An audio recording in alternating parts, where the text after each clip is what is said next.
morning guys. Good morning mga ka-learner. Pag-uusapan natin ngayon, ang topic natin ngayon sa video ito is about cleaning ng mga ipot ng mga alaga natin pugo. Kung paano maiwasan ang pagkaroon ng maraming langaw. Mas maganda yung mga katawan nila, mas malusog sila pag lagi silang nililinisan. Natin kung kaya ng everyday natin silang linisan para yung mga katawan nila hindi sila maka-absorb, hindi sila makakuha ng mga sakit galing sa langaw, sa ipot, kasi mabaho yung ipot nila Kailangan natin silang linisan araw-araw. Titingnan natin kung paano ako naglilinis, ano yung mga ginagawa ko, ano mga nilalagay ko para ma-prevent ko yung langaw. Kasi yun yung cause ng pagkakasakit, pagkamatay nila. Bali, samahan nyo ako paano ko sila linisin. Disclaimer lang po, hindi po ako eksperto sa gawain ito, mag-aalaga ng pugo. Bali, itong ginagawa ko sinishare ko lang po kung ano yung knowledge ko, ano yung mga na-experience ko base rin sa mga nakikita ko sa YouTube, sa mga mas matatagal na sa akin, sa mga nag-influence sa akin. Ito ay gabay ko lang din para yung mga bago pa lang na magsisimula, sa ngayon pa lang meron na silang makita kung paano, yung mga idea lang. Yun lang po. Ernie TV, siya po yung nag-influence sa akin para gumawa rin ako at magkaroon din ako ng munting puguan. Shoutout sa iyo, sir. 2 moments later. Tatanggalin natin yung mga sako, yung tanggalan natin to isa-isa kasi hindi naman to buo. Nakaiwan na kasi pag isang diretsuhan yung sako, mahirap. Hindi naman tayo katulad nung malalaking farm na meron silang tinatawag na black centra board na ginaganyan lang nila yung ipot, may pangtanggal lang sila, maalwan. Itong sa atin kasi low budget tayo. Pwede na! Yan, sako lang muna, sako. Tapos tatanggalin natin, papalitan, tapos lalaban yung sako para malinis ulit siya.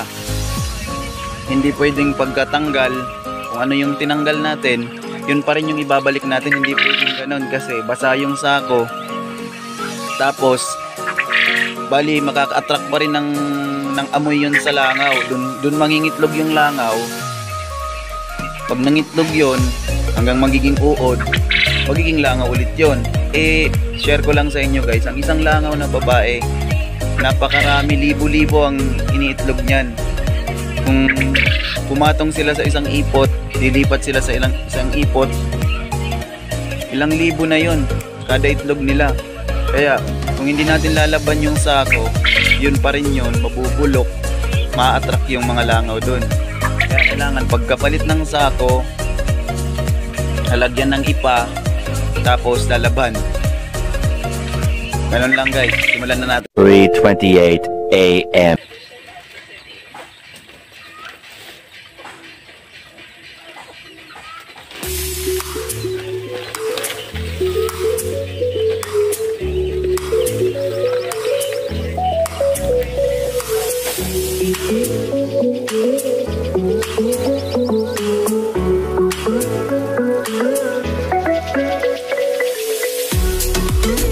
Bali guys, meron na akong malinis kasi meron talaga akong extra.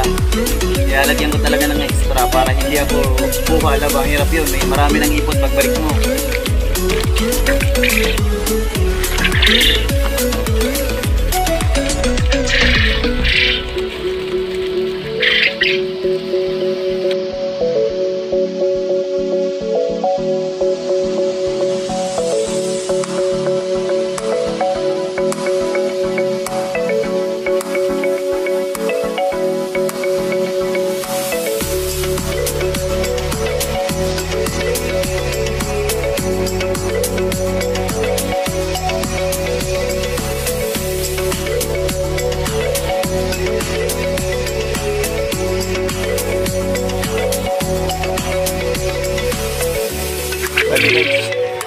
napapansin niyo yung sako,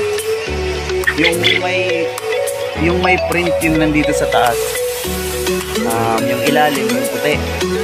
May reason yan guys, diba? Kasi yung sa taas, ito yung madulas. What? Bro, what are you talking about, man? Ito yung hindi nababasa. Sila kasi, lagyan yung puti, dikit yung ipot, ang hirap tanggalin. Ito, wawalisin mo lang siya, buhusan mo ng tubig, tapos kunting walis lang, okay na. Naranasan ko yun dati nung bago pa lang. Yung ginagawa, baliktad yung ginagawa namin, yung puti yung sa taas, tapos yung makintab, yung nasa ilalim. Ang hirap. Kaya ngayon guys yan. Lesson learned.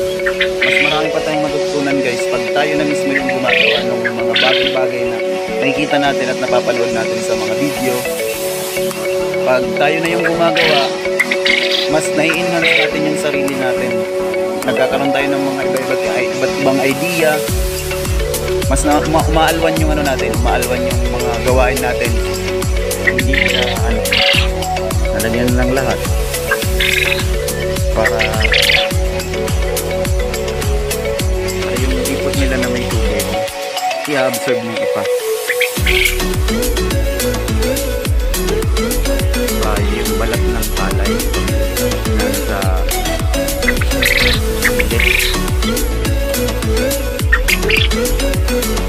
sa layog.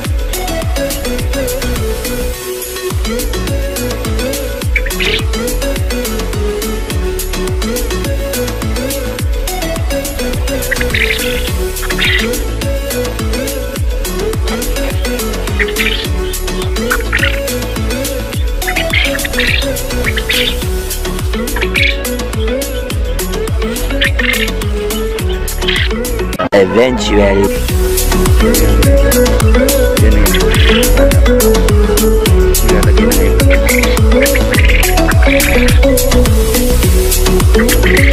Marami ng ipot, napapasan. Kasi para mga bago. Tapos, kinabukasan ulit.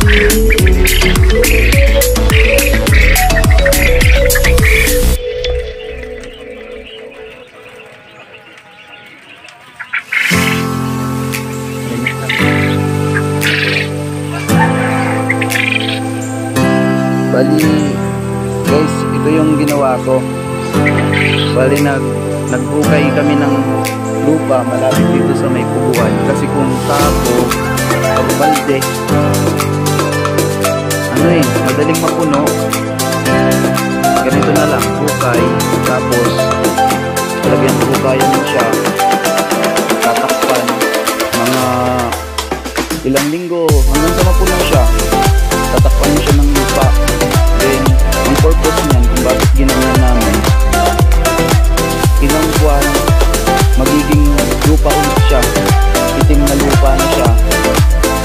Pag natanggal na yung ano niya, yung pinaka parang yung mainit, kasi nakakamatay ng mga halaman ko pag sinuro mo siyang, gagawin mo siyang fertilizer. Lalagay mo siya kagad sa halaman, mamamatay yung halaman kasi mainit siya eh. Dapat pag nag-ano niyan, ipapa-stack mo muna siya, dapat malusaw muna yung ipot niya, maging lupa uli sila. After nun, pwede mo na siyang gawing pataba sa mga gulay, laman. So full purpose pa siya, hindi siya nasayang. Kaya nag-try kami ng ganyan. Day 2.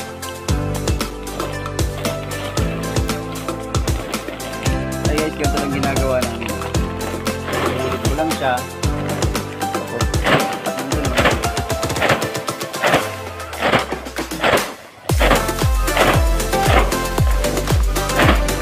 Ayan guys. Kunti lang yung tira. Kaya pag nag-walis ka, lagyan mo siya ng tubig. Wala na, kunti lang.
Bali guys, yan lang. Tapos yan, sampay. Tapos, finish na.